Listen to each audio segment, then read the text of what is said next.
have to continually look beyond the prison because it is failing. It's failing Indigenous women and girls and Two-Spirit women and trans women.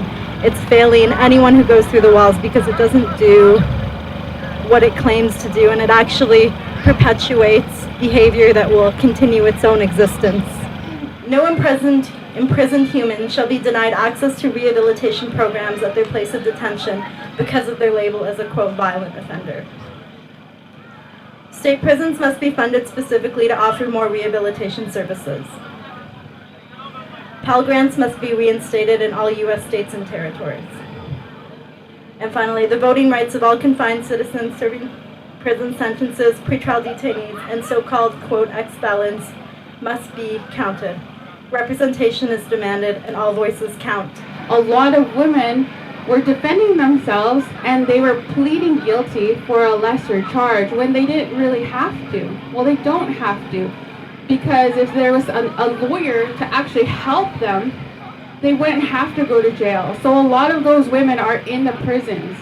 You know, when they have somebody who beats them for a majority of their life and they finally defend themselves and accidentally kill them, then they're in prison. And so these are probably some of the women on this list here. And it's so unfair because there's a lot of lawyers out there who are telling these women to just plead guilty for a lesser charge. And then I just want to point out the fact that our Indigenous people are overrepresented in the system. And there's a lot of reasons behind this. You know, there's colonization, residential school system, but across the country, there's a lot of racism as well. And I say that because more recently, you know, you have the Colton Bushy trial where, you know, this white man murdered an Indigenous kid and he didn't go to jail. So this actually happens a lot. And you know, you have Tina Fontaine, who was murdered by a white man, and he wasn't thrown in jail.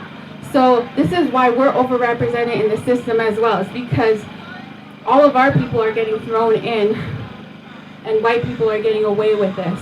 And, you know, I'm not saying this like I'm not being racist or anything. This is just the true fact. The research also demonstrates that solitary confinement is psychologically damaging and increases the risk of suicide. So a lot of the people who die in prison are dying because they're not being provided the therapeutic environment that they need to heal, and instead our government is torturing them. So our organization has filed a human rights complaint on behalf of prisoners with mental disabilities, calling for the end of solitary confinement for prisoners with mental disabilities, and that observation cells, if they have to be used to protect people from self-harm or suicide, that they be only done in a hospital and only authorized by medical people who need to be held accountable, or who hopefully can be held accountable for their treatment through ethical rules through their colleges of the physicians and surgeons and nurses. And we're calling for mental health services for people at the first signs of past trauma or addiction or mental health issues, because by the time people start self-harming, it's much harder for them to heal. So we need to be helping people to heal at the first signs of depression and other mental health issues. Many of my friends died in Joliet. Recently, I posted on Facebook, somebody I didn't know, a transgender woman in Joliet Institution, died after a week of complaining to the health services that she was feeling dizzy, heart palpitations. They told her to take a Tylenol. They didn't believe her. And in February, if I'm not mistaken, at 8 o'clock in the morning during their rounds, they found her dead of a heart attack in her room. The nurses didn't believe that she was having health issues. The coroner inquest says throughout the week she was having minor heart attacks, and she succumbed to them. If the nurses had believed her the first time she went up, she'd be alive today. I've seen a 70-year-old woman convicted of a life sentence let herself die of cancer because she couldn't handle jail. and they didn't help her. They did nothing. No counseling, no nothing. I've seen women in Pinel Institution, which is a psychiatric institution in Quebec, die because they weren't treated properly. I was actually put in Pinel for 3 weeks because the institution was giving me antidepressants and putting me in manic states, telling me that I was bipolar when I was not. And in 2016, my PO still puts in my report that I refused to take my medication because I was bipolar, when in 2013, Pinel Institute report saying that they were making me bipolar. This is what CSC does. There's a lot of women, a lot of men that die in jail, but there's a lot of women and a lot of men that die emotionally, that are scarred for life. We walk out of jail numb, not ready for the outside life. And there's a lot of men and women that are incarcerated that die when they get out. I've seen women go back to drugs, die of an overdose, while still under CSC, guidance. Jail is not a place to rehabilitate people. You become isolated. I don't want to cry. You become isolated. You mistrust people. After 8 years, I don't know, even now, I've been out 6 months and I still have problems with trust issue with people that surround me, and I'm surrounded by beautiful people. Prisoners Justice Day for me is the first time I celebrate in 8 years, because you're not allowed to do it in jail. They don't tell you you're not allowed, they just make sure that you can't do it. So I'm so happy to be here. It's something that we have to remember, and it's something that we have to spread. People have to know what's happening in our carceral system. The only time it's going to change is not just with us, it's with the rest of the community. They have to know how they treat us. I mean, eventually, we all come out and we're all somebody's neighbor. So we want somebody that's stable, that's been taken care of, and that's not angry. When I was a young single mom, I tried to reach out and ask our government for help and get income assistance, and unfortunately I was denied income assistance when I was 18 and I had a kid. It left me to do some desperate choices, which a lot of women actually in prison are there for, is economical survival. So I made some choices and I ended up going to prison when my son was 18 months old. I served a 5-year sentence in Fraser Valley Institution here, and I guess I probably started my little advocacy inside prison.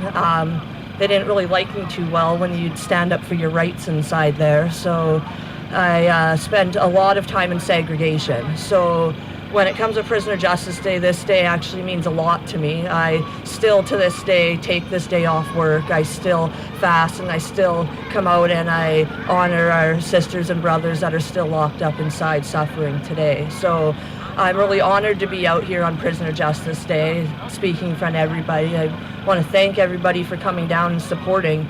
This is something that inside the institution, the guards are constantly trying to stop. They're trying to not allow inmates to come together. They think, strength in numbers, and they don't like that. So it's nice to see that there's people out here in the community who are also supporting the people inside in solidarity. For inviting me. I'd like to acknowledge that we are on the unceded territories of the Musqueam, Squamish, and Tsleil-Waututh people. I think, the invite was extended to Sanctuary Health due to our recent protests explaining that the Vancouver Police Department is lying or misrepresenting themselves when they say that people can talk to them without fear of them calling CBSA. It's not true. If you look at their policies and their ongoing practice, they're not changing their ongoing practice. They will continue to be calling border services on people. Just one example, I'd like to share of someone who's currently fighting to keep their family together safe and healthy here in Canada. This Latin American man was walking in the downtown east side. A VPD officer approached him and said, "Hola," and then he grabbed him, said he had drugs, and pushed him to the ground. Another officer joined in to forcefully restrain him. When he was handcuffed, they realized that he did not have drugs on him, so they called CBSA and arrested him under the Immigration and Refugee Protection Act. And there's nothing in the guidelines that the VPD recently passed that would stop this type of practice. There's nothing in the VPD guidelines that would stop them calling CBSA on anyone who approaches them. And so we know that even if they were to cut off contact with CBSA, there's many other reasons why people would be afraid, rightfully, to approach VPD, but not even in this case, in this limited way, are they committing to anything. I'd like to speak onwards more about immigration detention and also how the criminal justice system is intimately connected to the immigration system. We're seeing more and more people losing their immigration status here in Canada following criminal convictions, and as soon as they're released from serving their term, their criminal sentence, being detained in immigration detention and facing deportation. The immigration detention system is set up in a way that encourages indefinite detention, or using detention as a way to force people to consent to their own deportation, to sign consent papers for their deportation, to give up information. People eventually will come out. I just wanted to clear up one misconception. Life in Canada means until you're dead. So when I'm dead, that's when I'll get off parole. Up until that period of time, I am constantly reporting to the parole office and under their rules. I have to get, if I want to go over to Surrey, for instance, I have to get a travel warrant just across the river. If I don't do that, theoretically, I can be thrown back in prison for that. I have to acknowledge that not everyone has the right to access the protections of marriage. Polyamorous partners still fight for this right here, and people still fight for this right elsewhere. Detainees and people with no or ambiguous documentation in Canada cannot access marriage. At the same time as I choose to enter into this union, I strive in solidarities with others to resist oppression and to realize communities and a wider world built on creativity, imagination, respect, and inclusion. As Angela Davis says, justice is indivisible. When I was born in, when I was inside my mom, so I started visiting my dad before I was even outside of her. He was a Chinese migrant. My mom is a settler. This is the place from which I write. I wrote a book about my dad because I wanted to share his story. It's called Prison Industrial Complex Explodes. The title is also my dream.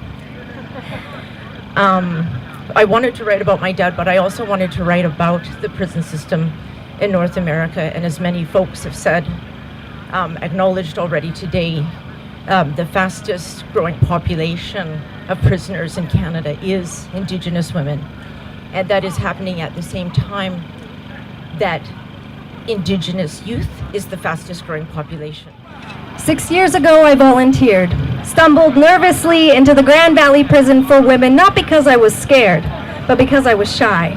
One of my first days, a young woman asked me if I was a dyke, and I just looked at her like, what gave it away? And Smiles exchanged. Needless to say, I made my first friend at Grand Valley that day, but she wouldn't be the last, no. See, there was TJ, who was a bit of a smartass, but was she ever tough? The same way skin is, when scar tissue builds up, and she could make a whole room erupt in laughter like she knew it was the best medicine she had to offer. Alexis was a grandmother of 2, so on Christmas, Mother's Day, and Valentine's, I knew exactly what it was we would be doing. See, Alexis loved to make cards for her grandkids, her daughter too, and she wanted them to be perfect. So they loved the bubble letters I drew. Where do I begin with Sujin? Sujin was driven, not well educated, but so fucking smart, and she talked about her son like he was Van Gogh's most brilliant work of art, her entire reason for existing, listing all of the amazing things he could become, undone sometimes by the guilt that she couldn't be there for him. And I'll never forget Kamisha, who one day asked me somewhat defiantly why I came to hang out with criminals like us every week, and I watched as her eyes hit the floor, heavy with shame, bracing for some disdain, or if not, then the same apathy she's grown to know too well. I'm writing this to tell her I'm sorry. If she ever felt like the shame was hers and hers alone, I'm sorry that most of us will never know what it means to grow up poor, but we'll be the ones to write the policies, implement to slash Social Security, put her in solitary. I'm sorry that even when we're on your side, most of us will never see the inside of the cage in which you live, and that this will show through in the inadequacy of our rage. I'm sorry we flatten your stories into tragedies. I'm sorry, Ashley, Terry, Canoe. Sorry that this country evolves at a pace too slow to have been there for you, that we misconstrue trauma that stretches back for generations so you continue to be criminalized and killed just because you're First Nations, that rather than offer affordable housing or therapy, we throw you in a hole, expect you to gain clarity, and when you slash your wrists, we say it's for attention. You're bored when all night all you've listened to are the screams as mental illness is born. So when we call you a criminal, when we treat you in debasing ways, please, since we insist we own everything, let us also own this shame.